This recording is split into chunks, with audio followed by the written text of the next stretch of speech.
It's Yeah. kind of a shame that it got to this point, but because I had been hoping that we could have avoided the science, but that was the science. This was something that Grok, as you guys know, I do use Grok. I know one of the investors was Elon Musk. But what Grok does is Grok takes all the data, every book ever written, every fact it can get on the news, and then I worked with it. This was December 21st, 2023, and this was what it said, because I had been one of the people to write a peace proposal. Thousands of people have, and I do believe that I'm hoping part of that will be used. But they said that this is how it'll most likely go down. So we have that ceasefire going on in Gaza, the exchange of hostages with Hamas terrorists who are going to be released, some of whom are homicidal killers. Then we have the rebuild beginning, and that's going to be invested by multiple countries. It's a for-profit rebuild. But what's interesting is that phase 4 coming up right after that, right behind, is Putin getting taken out, which would be the fall of Russia, basically, at that point, don't you think? Yeah. Yeah. We've been talking about this for quite a while now. So it just seems like it's a logical Yeah, thing. Things are just falling into place. yeah. And this, I had a feeling this was what I was seeing. So I did, I meditated. I used heart-centered remote viewing. I was working on a dissertation on the rebuild of Gaza because uh, I'm a medical anthropologist, a cultural anthropologist, and I'd been looking at conflict resolution and how tribes come together, like the Inuit in Greenland that absorbed other tribes through integration. So I'd spent a lot of years on this, but I know you did your life's work in many yeah. ways. So I put the data into the computer, and this is what the computer. This is kind of what I saw. Like, how do we get the least amount of people to die? That was really Yeah. ultimately least amount of deaths calculated was what Right. I had worked it out with Well, Grok. you were And coming from a very benign place, a very loving place when you yeah, wrote but that. step 3 where you have the investment into Gaza, what I think people need to understand about investing in Gaza is what I had said, as hard as it is for us to hear, is that you make people Zionist when they become investors. When Hmm. a person has an economic incentive to see the state of Israel to survive, they Hmm. themselves are investing in it, they're going to become a Zionist. And the same is true for the Oasis. People all over the world are going to want Gaza to be stable and to be successful if the entire international or the Arab community and the UN through the Gulf states and Israel are investing in stabilizing the region for profit. So we have to accept that it's a for profit venture, but it's a Well, for profit venture that the people have to be a part of. yeah, it's a You good know, payoff. It's a yeah, good payoff, but because the money ultimately, has to come from somewhere. But yep. but the other thing is that it became increasingly obvious as we worked on this. I worked with one other person, but it became increasingly obvious that peace was never going to happen as long as Putin was in Russia. Right. But he Right. was the great instigator, Hmm. and was very likely one of the people that planned the October 7th attacks Right. Right. against Israel. And I think Israel, particularly Netanyahu, was shocked because he was under this false impression, because he had been gaslit by Vladimir Putin, that Vladimir Putin somehow liked him. And then when October 7th happened, it became unavoidable that Israel had to accept the fact that Putin was a rabid anti-Semite, that Putin can say everything he likes about having Jewish friends. The truth of the matter is he hates the Jews. He hates the Yeah. Jewish state. And that's why he was involved in October 7th. So I don't think there's any way we can get to peace without isolating and removing Putin. And the computer Yeah. agreed with me. The other Hmm. obstacle to peace was Iranian leadership. Hmm. So first comes the fall of Putin, and then comes the fall of Iranian leadership. For a couple of days, I did this over a couple of days. We thought, what if we bribe Iran and Russia? What if we just give them money not to kill people? We'll give you money not to kill the Jews. We'll give you money to, and The what the data showed was that the money would be used to build up troops for Hezbollah to kill the Jews. Really?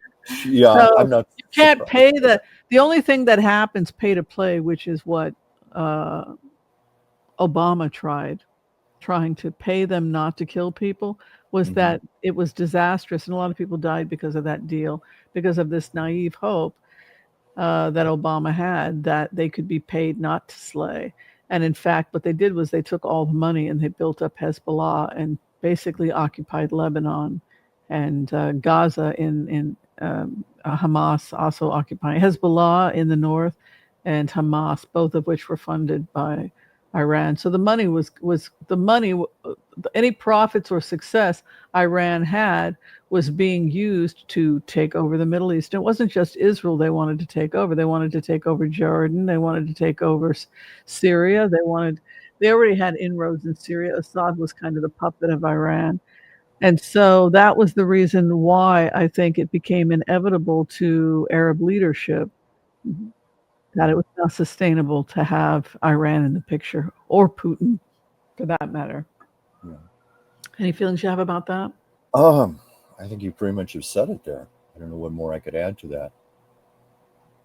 I was wondering, when you use Grok, because Grok, most of these programs like Chat GPT, it collects all of our data every time we put something out into the world. How much of your plan do you think Grok got a hold of?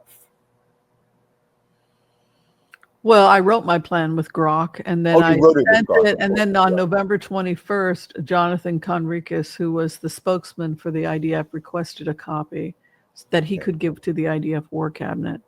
Yeah, So I had a direct contact with Jonathan Conricus on November 21st. okay. So he had it for a couple days, and then he said, "Here it is." He gave it to the War Cabinet, but the Yeah, War Cabinet already had a copy of the Oasis One proposal, which we're building kibbutzes, basically integrated kibbutzes in Gaza. So now we don't need to take over Gaza to build these kibbutzes because the kibbutzes are being built in no man's land, which neither group is using. And so when we see the pullout of Israel uh, from Gaza City, Khan Yunis, etc., as part of this agreement, they're going to continue to hold on to those red areas, which are the no man's land, because that's where the kibbutzes are being built. hmm That is where Oasis 1, 2, 3, 4, 5, and 6 are being built. And so that is why you'll see them pulling back to an approved designated perimeter. You also see that the meeting took place in Egypt. And the reason most likely that it took place in Egypt was because Egypt is going to most likely be uh, renting land to the Gazan people while they rebuild. And I think that they're going to do something really great with that land as well. I don't know. What are you thinking, Chuck? Are you Um, optimistic? well, I'm feeling optimistic. I mean, I get a good vibrational energy as I hear you talking about this. It just feels like there's going to be peace, a lot of peace, and a better way of living. It's going to come, but it's not going to be easy. It's not going to be soon. I don't. Yeah.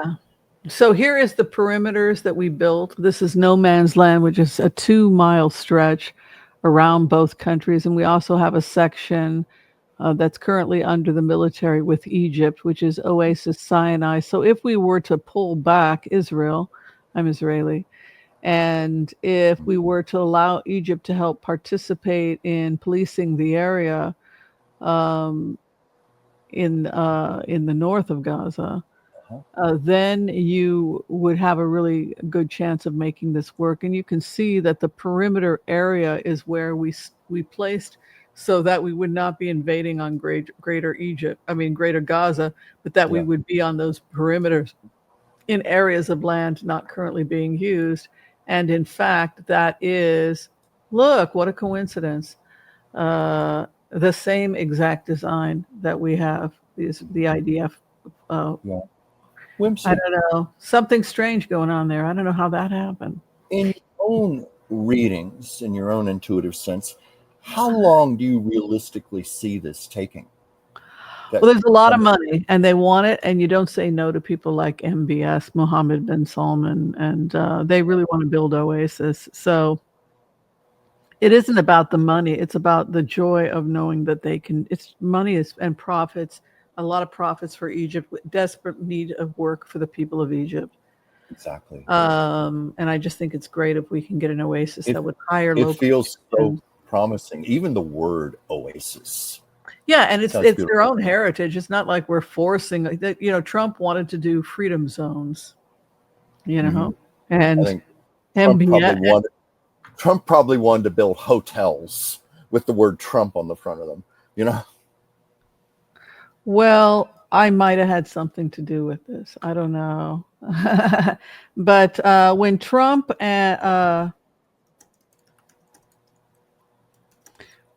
was on his way to Saudi Arabia, I was worried that he and Elon Musk were not going to show him what the original design was. And the original design was Oasis, which is the same design that Mohammed bin Salman had created. So that was my concern. Let me see if I've got this right. Um, so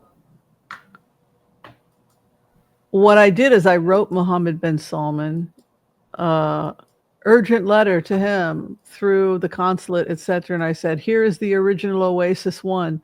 This is my original concept. And I fear that they are taking what's supposed to be your Bedouin heritage, which is what I'm trying to create. And I fear that that he and Elon Musk are doing something that goes against what you want to do. So this was the response. In the world, but we have none stronger and nobody like the gentleman that's right before me. He's your greatest representative, greatest representative.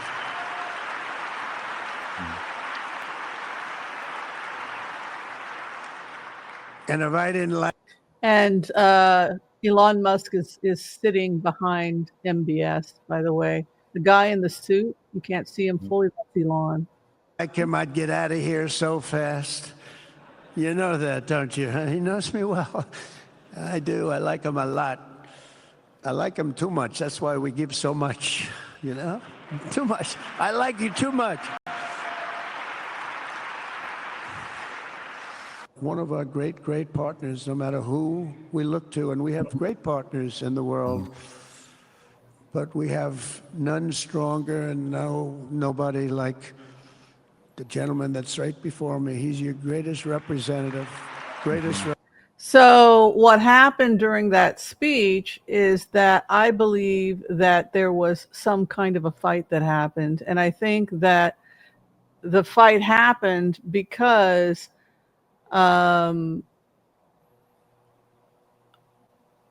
he tried to turn it into something that it wasn't.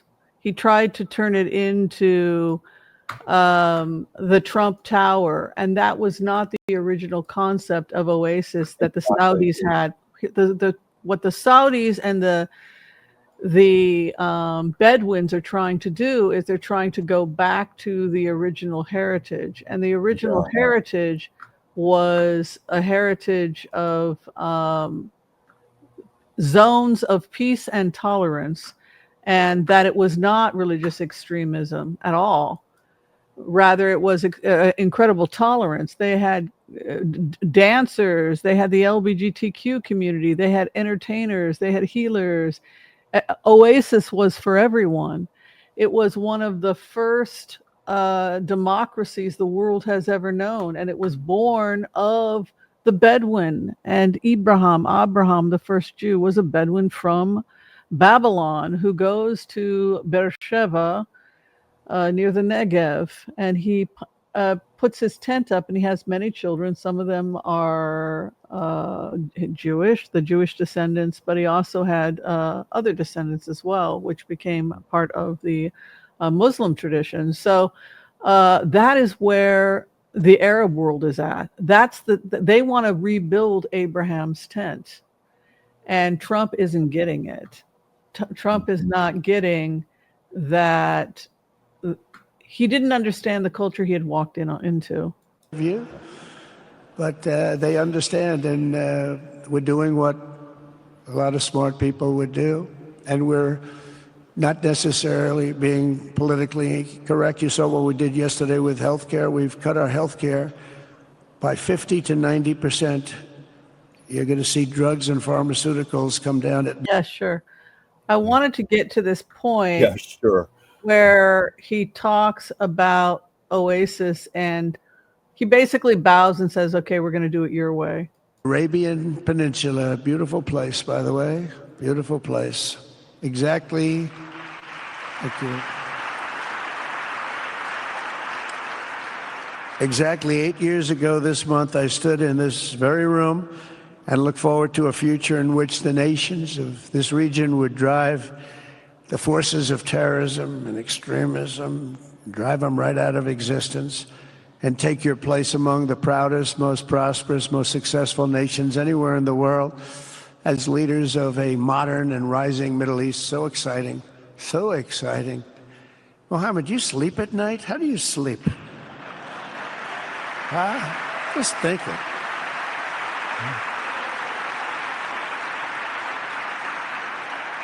What a job. He tosses and turns like. Let's talk about it for a second. Yeah. So I gave the rebuild, the Oasis, which was based on the Arab culture and the Middle Eastern culture, the Bedouin culture, which is something that the people of the Abraham Accords share. It was a gift to the Abraham. I give your heritage back to you. I return that which is yours back to you. Back to these 6 zones. And in fact, we find that those 6 zones can be found in Saudi Arabia. And what closed down the original Oasis was war and extremism. So they know their history. The children of Abraham know their history, and they know where they're headed. And Trump doesn't know the history. He doesn't understand the history. He doesn't understand the thesis. He doesn't understand this deep rooted ancestral desire to make this happen, that this is not going to be stopped. Now, you could also have an argument about how could Elon Musk have done this? How could Donald Trump have done this? How could they have taken the thesis? What are the moral and ethical problems with this? You run off with my thesis, you don't call, you don't write. But when I had originally given the concept to everybody, it was given to thousands of people, including the entire Knesset. I said, this is my gift. I want to give it as a gift. Take this, with other ideas. And I made sure to publish early so I would get credit. Yeah. Yes. But you know what they did for me is that somebody in the middle of all of this had me registered at the United Nations, and somebody got me published in UCLA as well. So I'm very grateful. Yeah. Like some of us, tosses and turns all night. How do I make it even better all night? It's the ones that don't toss and turn. They're the ones that will never take you to the promised land, won't they? But you have done some job. True. But critics doubted that it was possible what you've done. But over the past 8 years, Saudi Arabia has proved the critics totally wrong. The transformation that has occurred even by these incredible business leaders. I mean, you had the biggest leaders in business anywhere in the world standing right before us. But the transformation that has occurred under the leadership of King Salman and Crown Prince Mohammed has been truly extraordinary. Such a thing has, I don't think, ever happened before. I've never seen anything at that scale happen before. And I guess, maybe you could say the United States is doing pretty well too, but I don't think too many people have seen that happen before. Majestic skyscrapers, the towers that I see, the difference between now and 8 years ago. And 8 years ago was very impressive, but the towers that I see rising, some of the exhibits that I was shown by Mohammed, what I've seen there is just an amazing It's an amazing process, amazing genius of so many people, architecture, but I have a feeling I know where many of those ideas came from. Happens to be sitting right in this room right before me, but the towers and all of the different, I've seen a lot of different towers. I didn't think there's any version of a tower that I haven't seen in one form or another. I just passed 4 exhibits. I have never seen anything like any of them. So it's going to be very exciting. And they sit. So Yeah. the point is that they're going to do it their way. They're not going to do it. It's not going to be, because I know they had a fight, because afterwards Trump said, but I want to call them freedom zones. It was very obvious that no, we're going to do it our way. It's going to be Bedouin, and we're going to stick to this idea of Oasis and our indigenous people were tolerant before all of this extremism. So it means something very different to the people he's speaking to. Right. Yes, it's for profit, but it's also a pride in their heritage and pride in returning back to them before all this crazy and war with the colonialist and war with Europe and Lawrence of Arabia and all that crazy shit that happened. This is about how can we modernize these ancient concepts of what it is to be a Bedouin, of tolerance, respect, art, music, and creating safe zones of commerce. And that is ultimately the only thing that matters to these people. And if you get that, you get the future of Gaza. And why an autocratic, why they're going in as part of the Abraham Accords. Capital of the entire world. The World Cup is here. Johnny, just stand up, Johnny. Johnny. Thank you, Johnny. So, basically he was told no. Trump was told no about the Trump Tower. That's what happened. Tribute to you and economic development properly used. In other cities throughout the peninsula, places like Dubai and Abu Dhabi, Doha, Muscat, the transformations have been unbelievably. Anyway, that's where we're headed. How do I feel about it? I feel like since I told them they could have it and do what they wanted with it, excuse me, then I can't really bitch, because it was after October 7th. I think that they did need an anthropologist to come in and just say, I think what was shocking for a lot of people is here was this person working independently out of Portland, Oregon, and they were floating around with the same concept of an oasis, a zone, an Abraham Accords. How do we bring it all together? And then this person comes in and says, here's a blueprint for Gaza based on anthropological studies. And because other people were floating in the same perimeter, it was like, okay, now we got a blueprint. So that's why I wish they would have given me clearance and I could have been closer to the development. I think that that's my one thing that I'm sad about, rather than seeing these beautiful ideas coming about and not being able to be a part of it. Right. Well, didn't you say even just the fact that you're a woman, you didn't feel you were being taken seriously? Well, they definitely took me seriously, and they did. Okay. Respect to Elon Musk, I will because he did not discriminate against me because of my gender. I mean, he and Netanyahu looked at the concepts of the Oasis, liked it, and said, this is exactly what we need to do is we need to develop these concepts. And they didn't look at gender or anything like that. They just looked at I'm glad you heard that. Objectively. But the problem is that I wasn't with a company that worked for the IDF or the Saudis, and I was coming in independently, and I wasn't following protocol. I was just handing it to the spokesman of the IDF. Yeah. I am an Israeli citizen, so I think that got me a little bit through the front door. Well, you still put the energy out there, and I do believe the karma is going to come back to you one way or the other. I'm excited that I can tell you guys what's coming. It's exciting for me and satisfying for me to be able to just use this platform to say, hey, everybody, here's what's going to be happening. This is why they're meeting in Egypt. Yeah. Well, we're proud of you, Whimsy.